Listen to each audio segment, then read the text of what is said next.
The 60/40 rule is the most repeated number in S-corp content online, and almost everyone using it has the relationship between the rule and the methodology backwards.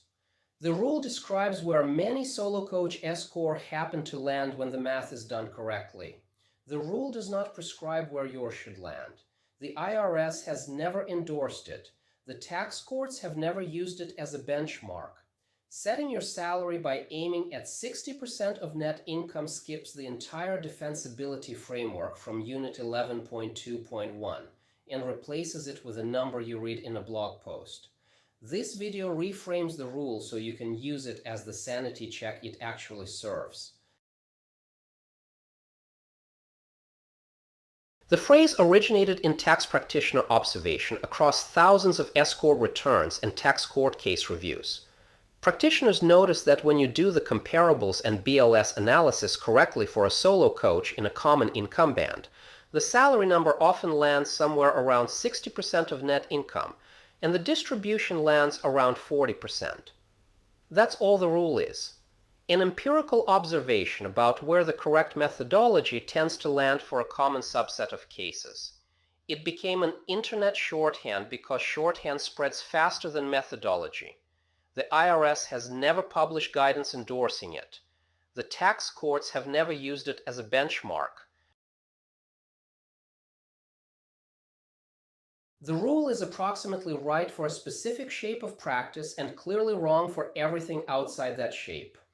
Where it lands well: solo coach, net income in the 100 to 150,000 band, comparable BLS salary in the 60 to 90,000 range, owner provides substantially all the value with minimal admin or contractor offload. The math from the methodology lands the salary near 60% of net and the distribution at 40 because that's what the inputs produce. The rule fits because the underlying numbers fit. Move any of the inputs materially and the ratio shifts. The shift is the methodology working correctly. Three situations where 60/40 is wrong for your numbers and pretending it's right is the error pattern that causes problems. 1. Your comparable BLS salary is higher than 60% of net income, which means driving the salary down to hit the ratio understates a defensible number and walks toward Watson territory. 2. Your income is at the low end where the ratio may push the salary below a defensible floor. Check the BLS data, not the rule. 3. Your income is above $250,000 and 60% implies a salary higher than market comparable support. The ratio breaks at the top end. In all three, the methodology overrides the rule. The actual methodology runs in the opposite direction from how most coaches use the rule. Step 1. Establish reasonable salary using BLS comparables and CPA review per Unit 11.2.1. The salary number is the input. Step 2. Distribution equals net income minus salary minus the employer side payroll taxes the company owes on the salary. The distribution is the output. Step 3. The ratio between the two is whatever it happens to be. Output, not input.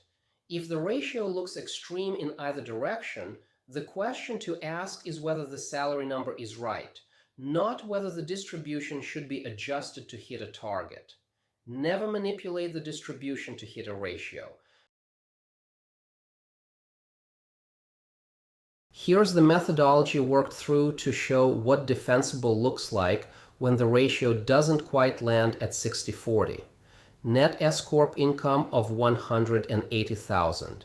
BLS comparables for your role and Metro support a salary of $110,000.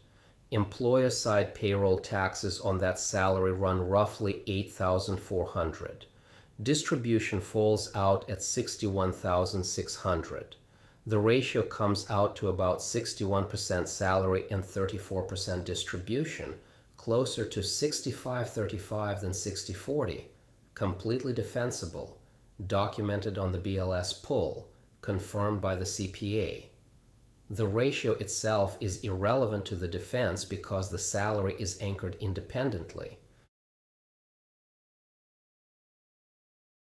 Before the next video, stop using 60/40 as a target and use the methodology that actually defends.